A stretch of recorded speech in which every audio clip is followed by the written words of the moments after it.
搜查的证件。好，那现在我问一下，他是行宪滋事罪，那么法律哪一个条款规定他的行宪滋事罪的那些罪证有可能藏匿在家里的？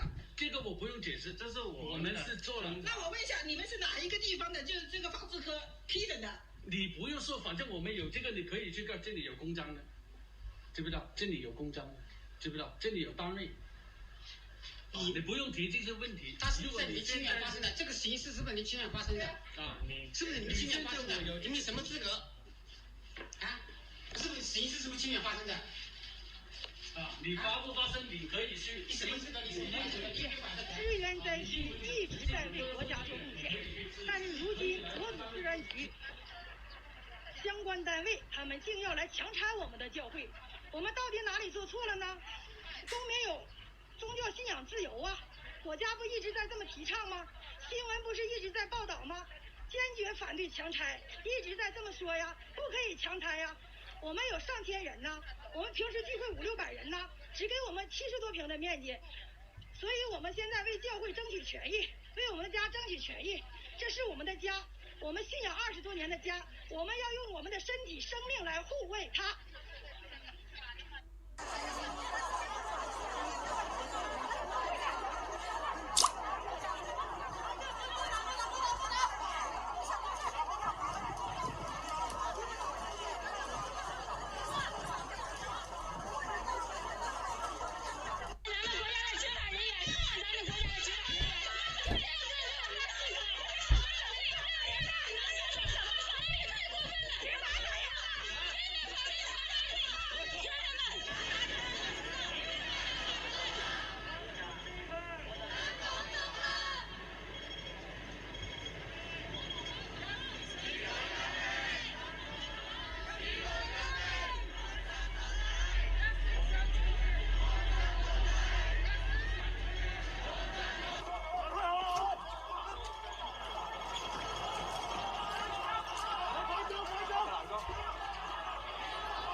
U.S. stocks soared on Monday amid expectations from investors that the U.S. economy was on the road to recovery.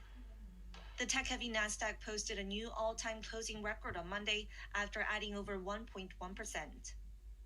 The Dow Jones was up 1.7% and the S&P 500 rose 1.2%, fully recovering from the losses caused by COVID-19. An investment expert said the gains were on the back of hopes of an economic recovery and faith that the Federal Reserve will keep making moves that benefit the market. Where are we right now in your estimation with China as you hear Peter Navarro, the president, and others saying they want to hold China accountable for its lies on the pandemic? But how do we do that? How do we hold them accountable at a time when we're essentially in a Cold War? Is when President Xi came to power, Ed, he put China on a very different path. full of aggressive ambition to dominate and control the Indo-Pacific region, even though the United States has serious interest as a Pacific nation, and to do that at our expense and expense of our allies and friends, and then to replace the United States as the global leader in the world. And most recently, the COVID-19, they weaponized this. What's different about this administration's relationship with China is it is willing to confront China as the economic predator that they are, as a military predator, and also as a geopolitical predator. And we can no longer just treat them as a competitor who we should cooperate with. We are going to cooperate with them at times because our economies, let's face it, are intertwined, the two largest economies in the world. But there will be confrontation, not necessarily conflict, but we're not going to let them continue to trample over our interest and our allies' interest. But American national security now demands some form of economic breakup with China, at least in certain industries. Your thoughts on that? For that, I think one of the things we're going to do is pull back some of the industries that we're so dependent on in China that have so much to do with our own national security and the wellness and health of the American people. And that certainly is going to start with the pharmaceutical industry as well. Well, Australia's international education sector is pleading with Beijing to lift its travel ban after China warned its citizens not to travel to Australia because of so-called racist attacks. It seems to be a bit of a trend. As you said, we've seen this kind of intimidatory tactics being used, threatening wine, barley, our abattoirs, and all sorts of other industries. So this seems to be the natural extension of this.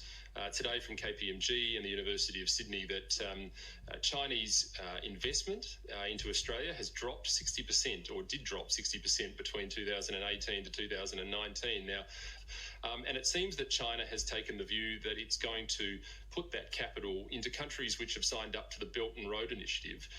So I think it was Warren Buffett who said that you can only tell who's swimming naked when the tide goes out. Well, it seems to be that China have now shown their hand in terms of their foreign investment strategy. I mean, this is as much to do with strategic leverage and who we can use in order to sort of influence as much as it is to actually making a dollar. From Australia's point of view, it's always got to be about Australia first.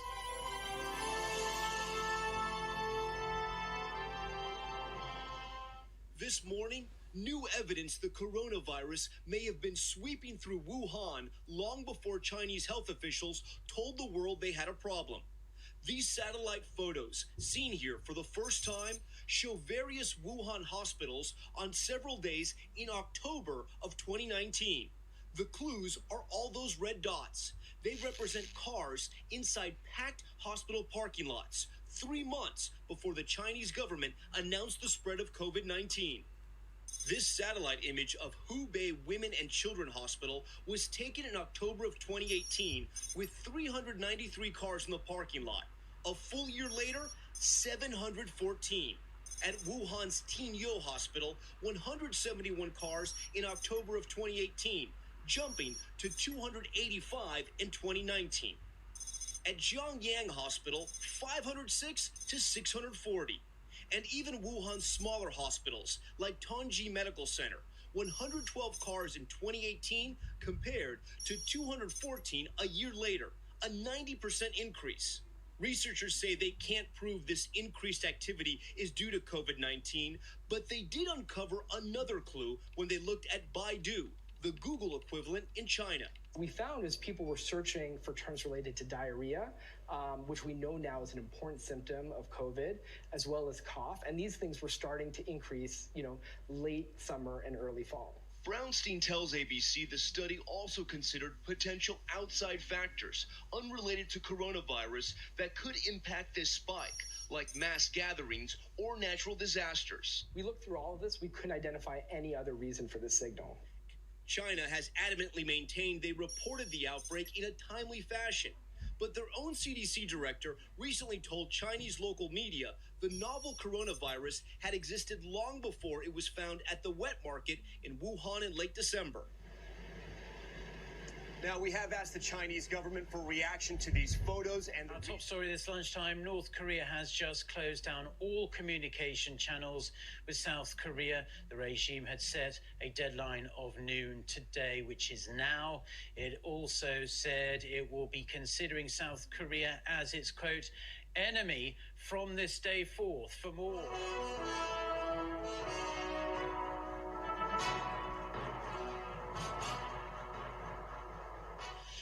Welcome back to the War Room. Monday, June 8th, the year of our Lord 2020, in the United States of chaos at the moment as protests continue to rage across the country. And now the new narrative, hashtag defund the police, is what the demand is. We're going to be getting into that and more. Just want to address real quick the question that Steve brought up before the break. Why the targeting of Abe Lincoln, of Winston Churchill, of the cenotaph?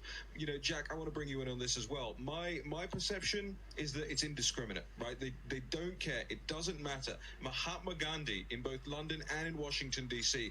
These things to these people, they represent the past, and everything past is bad as far as they're concerned. Doesn't matter if you freed the slaves, doesn't matter if you a victim of the Armenian genocide. Even the Armenian genocide memorial was desecrated. Jack? Well, two things that popped into my mind. First was, where are the police? Well, why would the police be there? They've got Khan opposed to them. They're going to be attacked, whatever they do, right? The mayor of London. Same thing is true in New York, de Blasio. You're looking at the same thing with Frey in Minneapolis. And I think the people of the world should think about this. What will happen when all the police are gone? Now, number two, when it comes to attacking these iconic icons, I'm reminded of the Khmer Rouge in 1976. Remember, they declared the year 1976 to be year zero. They were going to erase the past. They were out of this chaos. They were going to create a new revolution led by the peasant, classic Maoist model. And I think this is sort of what they're doing right now, attacking Gandhi. If one could see motives behind their actions, I think to a certain extent, this is them saying that they totally reject the idea of nonviolent protest, that they are fully committed to this armed struggle. So this is very serious stuff, and I think we only have to look back in very recent history, particularly with the Cultural Revolution and the public shaming that went on. When we show this video in a little while of Frey in Minneapolis just being forced to humiliate himself before the crowd, this is frightening stuff. I want to go back to this for a second, though. Remember, these all derive, Khmer Rouge, the Maoists, they all derive from one source, and that's the French Revolution. And the French Revolution, remember, did rechange the years, the months of the year. It was all to break the traditional, whatever had come before. It's exactly what Jack Maxey says, but it goes farther back than the Khmer Rouge. It goes all the way back to the French Revolution. It should be noted that at that dinner where Chou En-lai and Nixon and Kissinger and Mao Zedong had their first meeting, when they had a moment of kind of segue to talk about policy issues, and Kissinger asked Chou En-lai about his thoughts on the French Revolution, about what he thought the outcome was, and he said it's too early to tell. It was too early to tell. All these revolutionary aspects, the cultural Marxism goes all the way back to certain aspects of the French Revolution, obviously not the concepts of liberty, etc., but about destroying the past. And that was a very big part of some of the most radical, particularly the Reign of Terror and some of the other aspects of it when it got out of control. So I want to go back. What I didn't realize was the mayor of London. Was the mayor of London also one that had the police kind of stand aside? Because I think people, look, there's a legitimate reason to protest about the Mr. Floyd situation, and for peaceful protest, that's one thing, and to show what you're against and the changes you want to make. That's the American system, and quite frankly, that's been a big part, as you know, Raheem, in the political culture of the United Kingdom. There's another thing that goes when it goes across that to violent protest and to vandalism, right? And then to looting and then to rioting. And you get these people like Antifa and some of these more radical aspects of this. So I want to go back to the question, where was, you say the United States of chaos, and right now the big question is America out of control? The polling's clearly shifted in one respect against President Trump. My question is, where's the established order? And that's why I wanted to focus on London, because I think what happened there was far worse than what happened in the United States, the facing of these really heroes of liberty and freedom. Where was the mayor of London, and where was Boris Johnson? Has Boris Johnson come forward and said anything yet? When I packed it in last night, I hadn't heard Boris Johnson's voice, and I didn't quite see it this morning. Maybe you have an update on that. Well, what the big story was this weekend in the British papers, Steve, and you'll laugh, was that Boris Johnson has kowtowed to his girlfriend, Carrie Simmons, on the point of importing chlorinated chicken from the United States in terms of the US-UK trade deal. That was the big story.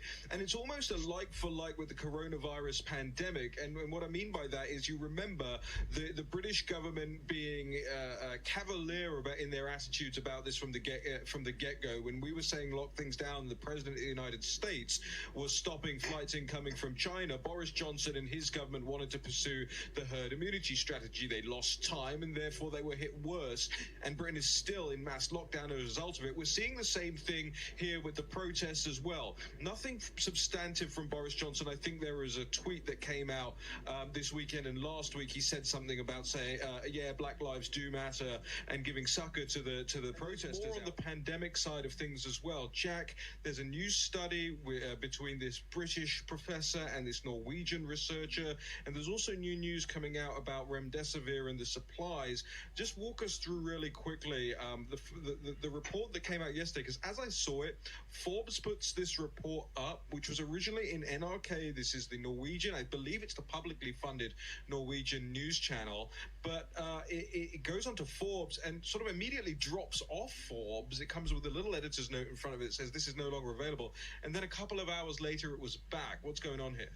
Well, this is an interesting study that was done by a Norwegian scientist, Birger Sorensen, along with another British colleague.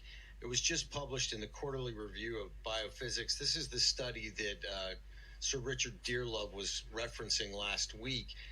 And in actual fact, there's a study behind this study that we haven't seen yet that was done by the Norwegian military biosciences guys that they reference in the study. Now, what they say... Hang on. So this is the study that maybe we... Remember, last week we talked about Sir Richard Dearlove. This is the former head of MI6, one of the finest, if not, in my opinion, the finest intelligence service in the world. And Sir Richard Dearlove goes on the Telegraph podcast and says... Actually, President Trump is right about his stance on China. Oh, and by the way, this looks like it may have come from a lab. Well, the reason why Richard Dearlove says this, he's reading the study from these Norwegian scientists. It was published a day or two ago. It's called A Candidate Vaccine for COVID-19 Development from Analysis of Its General Method of Action and Infectivity. Now, what makes this study a little bit difficult to understand why we're getting a news story out of it, this is a group of virologists explaining their approach to a vaccine, because essentially they're claiming that the other people are approaching this thing incorrectly, that they had predicted in the past that no one was going to come up with an HIV vaccine for similar reasons. This, again, is not because there's HIV in this COVID-19, but because of the way it's structured, the way that it has multiple ways they believe of affecting the cells. It's one of the reasons why that they think that they're starting to see all these other neurological problems, that it's actually going into other different organs. It actually is very capable of infecting the human body. Now, they claim, they stated very clearly that this was in some way manipulated at some point. They say that it is so much different than SARS-1. Its ability to latch onto the human cell is something that they've never seen in any of the other coronaviruses out there. One of the things this isn't, by the way, this isn't Zero Hedge, right? No. This isn't WorldNet Daily, right? This is NRK. This is a real study by real people. Right, and they say it is a matter of fact that there are unique inserts in the SARS-CoV-2 spike protein. Now, what's interesting is they don't go into this in detail. They describe it as the motivation for the way that they're approaching a vaccine because of this knowledge. But what they do reference, and I think this is what Sir Richard Dearlove referenced as well, is their thanks to the Norwegian military biosciences guys. So obviously there's something that is classified that is behind this, that was informing Sir Richard Dearlove, and to a certain extent is informing these scientists. So this is a story that has legs, and it's not going to stop. And I think one of the most... Hold it. Hang on. I want to go right back to the beginning of War and Pandemic. Jack Maxey, I think you and Dr. Hatfield went out. Before we just lost Jason. We lost Hatfield after about a week, right? He had to go to work to help the administration. The reason we got Dr. Hatfield, Stephen Hatfield, he's one of the great, understands these biological weapons.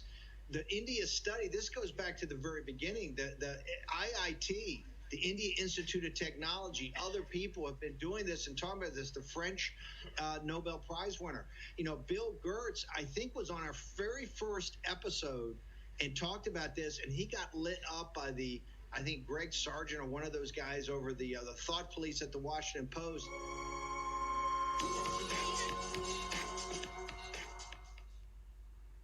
我要告诉香港的同胞们，如果你们但凡有点良知，你千万不能把共产党和中国大陆人混在一起。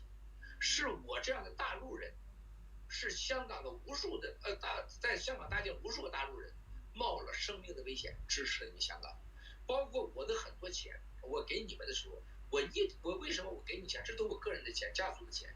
我给你的时候，我就想一个道理：没有香港就没有我的钱，就没有我的今天。香港人一定要学会感恩，不要用那孤岛效应来想问题，把大陆人给推一边去。香港人记住，没有大陆人就没有你香港人。